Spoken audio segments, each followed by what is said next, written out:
테러 방지 법안 처리를 두고 여야가 가장 크게 대립했던 건 국가정보원의 테러 위험 인물에 대한 정보 수집권과 추적권을 주는 문제였습니다.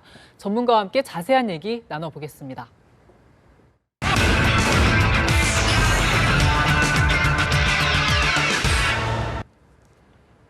이번 이슈는 정태진 사이버 폴리싱 연구센터장 그리고 정영빈 기자 나오셨습니다.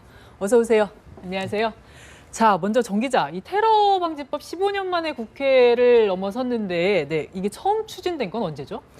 네, 테러 방지법은 9.11 테러 직후인 2001년 11월, 그러니까 16대 국회 때 처음으로 발의됐습니다. 당시 김대중 정부는 9.11 테러를 계기로 해서 국정원에 대테러 센터를 설치하고 대테러 활동을 위한 기능을 강화하는 테러 방지법을 만들었습니다. 당시 법안은 소관 상임위인 정보위를 통과하긴 했지만 그 인권 침해를 우려하는 시민 단체들의 반대로 입법은 무산됐습니다. 이후 17대 국회와 18대 국회에서도 법안이 발의됐지만 논란만 이어지다가 역시 통과되지는 못했습니다. 19대 국회에서도 역시 여당 의원들 주도로 테러 방지법이 발의가 됐는데요. 빛을 보지 못하고 있는 상황이었습니다. 하지만 지난해 11월에 프랑스 파리에서 연쇄 테러가 발생하고 또 올해 초에 북한의 4차 핵실험 그리고 장거리 미사일 발사 직후에 북한 테러 가능성에 대한 우려가 커지면서 입법에 드라이브가 걸렸습니다. 그리고 결국 테러 방지법은 15년 만에 빛을 보게 됐습니다. 그 여야가 아주 오래 대치를 하지 않았습니까? 이 테러 방지법안 상정을 두고 굉장히 오랫동안 대치를 했었는데 그러다가 정의화 국회의장이 직권상정을 했어요. 사실 정 의장은 직권상정에 조금 가급적 안 하겠다 이런 입장이었다가 직권상정을 했는데 그 이유는 뭐였나요? 네, 정의화 국회의장이 테러 방지법을 국회에 직권 상정한 것이 지난달 23일이었습니다. 정 의장은 국민 안전이 비상 상황이다 이 점을 이유로 들었는데요. 북한의 위협은 물론이고 국제 테러리즘을 막기 위한 국제 공조 차원에서도 테러 방지법 제정을 미룰 수 없다 이렇게 밝혔습니다.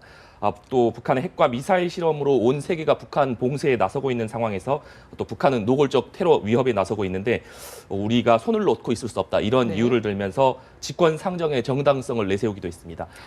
또 10여 차례 여야를 중재하고 설득을 하면서 합의를 이끌어내기 위해서 노력을 했지만 이것이 불가능하다는 결론을 내렸다는 점도 내세우면서 자유와 인권을 지키기 위해 테러 방지법을 만들어야 한다 이렇게 직권 상정의 이유를 제시했습니다. 국가 안전이 비상 상황이다. 그리고 여야의 합의가 잘 되지 않았다. 이런 상황에서 이제 직권 상정을 한 건데요. 사실 지금 국회법에 보면 직권 상정은 전시나 사변 같은 비상 상황에만 하도록 되어 있거든요. 자, 지금 이 테러 방지 법안 직권 상정 그 해당 요건에 해당한다고 보십니까? 먼저 좀 전에 우리 기자님이 설명하셨듯이 최근 북한의 4차 핵실험이라든가 또 여러 가지 또 테러 청와대라든가 미국 백악관에 대해서도 어떤 테러 하겠다고 이렇게 공언하는데요. 그런 여러 가지 상황 자체가 상당히 그 국가 비상사태에 준한다고 볼 수 있고 또 이게 잠깐 과거를 거슬러 가면 뭐 천안함이라든가 연평 포격 사건 그다음에 최근 뭐 지뢰 사실은 우리가 다른 서양 국가하고는 달리 어떤 국지적인 측면이 우리는 어떤 테러의 하나의 그 활동 중에 하나의 영역이라고 볼 수가 있고요. 그다음에 지금 또 그 대북 제재가 유엔에 결의되고 있는데 우리 내부적으로 아무 여기에 적절한 그런 법을 갖다가 마련하지 않는다는 것은 뭔가 그 국제사회의 어떤 수준에 우리 국내의 어떤 법이라든가 이런 것이 많이 쫓아가지 맞추지 못하는 것 같이 보이기 때문에 우리 이번에 그 국회의장의 직권상정은 상당히 그 의미 있는 결정이라고 봅니다. 네, 그렇게 해서 정의화 국회의장의 직권상정 후에는 야당이 필리버스터로 맞서지 않았습니까? 각종 진풍경이 벌어졌죠? 네, 테러 방지법 표결 처리를 저지하기 위해서 국회에는 47년 만에 필리버스터가 재등장했습니다. 47년 만에 재등장한 필리버스터는 숱한 기록도 남겼는데요. 무박 9일, 그러니까 38명의 야당 의원들이 참석해서 약 192시간 동안 진행이 됐습니다. 마지막 주자로 나섰던 이종걸 더불어민주당 원내대표 같은 경우에는 12시간 31분 동안 연설을 하면서 국내 최장 기록도 갈아치웠습니다. 유권자들도 적지 않은 관심을 보였는데요. 본회의장석에는 오히려 의원들은 비어있고 발언을 직접 보기 위한 그 방청객들이 몰리면서 방청석이 꽉 들어차는 진풍경을 빚기도 했습니다. 또 국회 정문 앞에서는 야당 지지자들 중심으로 해서 1인 그 필리버스터, 시민 필리버스터가 진행됐고요. 이에 맞서서 새누리당 예비 후보들이 맞불 1인 시위를 벌이기도 했습니다. 또 이번 필리버스터 같은 경우에는 기존의 캐나다의 새 민주당이 가지고 있던 57시간의 기록을 3배나 뛰어넘었거든요. 3배나요? 네. 이 때문에 그 주요 외신들도 이번 사안을 관심 있게 보도하기도 했습니다. 네, 이렇게 우여곡절을 거쳐서 이제 테러 방지법이 통과가 됐는데 이 테러 방지법의 핵심 내용을 본다면 이게 그 국정원의 테러 위험 인물에 대한 정보 수집권과 추적권을 준다는 거 아니겠습니까? 이 내용에 대해서 좀 알기 쉽게 좀 설명해 주신다면 어떨까요? 이 테러 방지법 안에 이제 그 정보 수집이란 그 금융 정보하고 그다음에 네. 또 통신 감청이 가장 주요 핵심 부분인데 네. 테러 용의자에 대한 그 일명 FI법이라고 해서요. 그런 그 자금의 어떤 흐름을 갖다 추적할 수 있는 것을 그 FIU에 신청을 해서 네.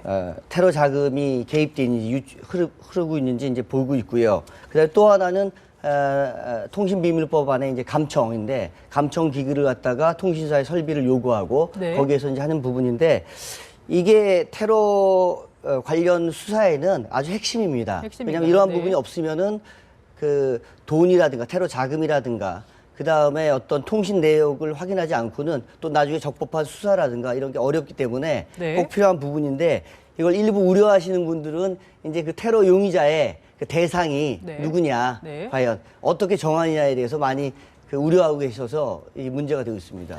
그 말씀하신 대로 테러 용의자, 지금 테러 위험 인물이라고 하는 것 같은데요. 이 테러 위험 인물은 그러면 어떻게 정해지는 건가요? 테러 위험 인물은 일단 유엔이 테러 단체를 갖다가 지정을 하고요. 또 거기에 테러 용의자에 대해서 이제 그 알리고 또 테러 용의자는 보통 이제 테러를 모의하거나 또 테러에 대한 자금을 댄다거나 또 테러에 관련된 그 어떤 그 소식을 갖다가 뭐 소식 내지는 협박성 내용을 갖다 공공연히 알린다거나 이런 네. 걸 다 포괄적으로 하는데 그 상당히 이게 뭐 우리가 일반적으로 우려하듯이 네. 그냥 아무나 이렇게 지정하는 건 아니고 네. 상당히 어떤 그 국제적인 어떤 관행과 또 국제법에 의거해서 그 수준이 다 정해져 있습니다.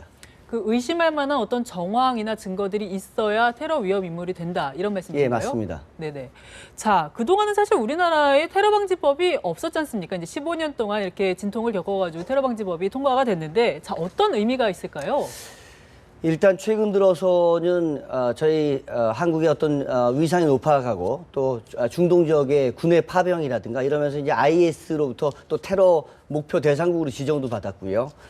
그런데 이런 일부 특정 국가라든가 그런 테러 용의자들이 한국을 거쳐서 다른 나라로 가기도 하고 또 한국 내에서 어떠한 활동을 하기도 하는데 이러한 테러 방지법이 없었기 때문에 용의자들이 있어도 정확하게 어떤 합법적인 감청이라든가 또 자금 흐름을 갖다 볼 수도 없었고 네. 그러다 보면 그러고 우왕좌왕하다 보면 갑자기 또 이제 테러 용의자들이 출국하게 되면 네네. 또 이제 수사가 흐지부지하게 되는 거죠. 네네. 그래서 상당히 어떤 안보에 네. 그 빈틈, 어떤 취약점이 자꾸 나오고 있었습니다. 네네. 그런 와중에 이제 테러 방지 법안의 필요성을 이제 정부 여당에서 주장을 했던 건데, 자, IS 말씀을 하셨는데, IS 같은 테러 조직의 한국 공격 가능성은 얼마나 있다고 보세요? 뭐 그 통계적으로 그걸 말씀드리기 상당히 어렵지만 점점 그 한국이 어떤 중동 지역의 어떤 이익이라든가 그들에 반하는 어떤 활동에 더 많이 참여하거나 특히 우리가 또 어떻게 보면은 상당히 미국하고 긴밀한 관계에 있는데 그렇죠. 그러다 보면은 점점 어떤 그 테러 목표 대상으로 가능성이 높아지고 네. 또 언젠가 일어날 수 있는데 실질적으로 직접적으로 우리 국내 테러뿐 아니라 얼마 전 뭐 이집트의 버스 테러라든가 여러 가지에서 우리 국민들이 해외 여행 중에도 그런 중동 국가라든가 이런 곳에서 예기치 않은 네. 테러의 대상이 됐습니다. 네, 그렇기 때문에 이런 테러 방지 법안이 필요하다 이런 말씀이신 것 같은데, 자, 이 테러 방지 법안을 정부 여당에서 주장했던 또 하나의 이유는 이제 북한의 도발 가능성, 테러 가능성 문제였는데요. 자, 지금 북한이 핵실험을 하고 장거리 미사일 발사하기도 했지만, 자, 북한의 테러 가능성이 과거에 비해서 현저하게 높아졌다고 볼 수 있을까요? 최근 김정은 정권이 들어서면서 점점 더 이제 아주 그 공격적인 그 정책이라든가 그런 거 변하고 있는데 뭐 다른 거 말고 이건 우리 정부나 뭐 우리 다른 전문가가 말씀하는 게 아니라 북한에서 직접적으로 우리 청와대 타격하겠다. 그렇죠. 뭐 백악관 타격하겠다고 하니까 우리는 이제 그걸 갖다 그대로 받아들여야지 뭐 타격하겠다고 해서 안 한다 뭐 불발 될 거라는 것까지 우리가 염려할 건 없고 우리가 어떤 국가 안보에 대해서는 어떤 좀 더 그 많이 신경을 써서 어떤 불감증을 벗어나서 일단은 그쪽에서 이렇게 그런 협박성이 오면 할 가능성이 높다고 보고 거기에 대처해야 된다고 생각합니다. 네, 이 사실 테러라는 거는 발생하면 끝이고 사실 그 예방이 중요하니까요. 이렇게 15년 만에 통과된 테러 방지 법안이 있는 만큼 좀 그 실효성을 발휘할 수 있었으면 좋겠다는 생각도 듭니다. 오늘 말씀 여기까지 좀 듣겠습니다. 고맙습니다.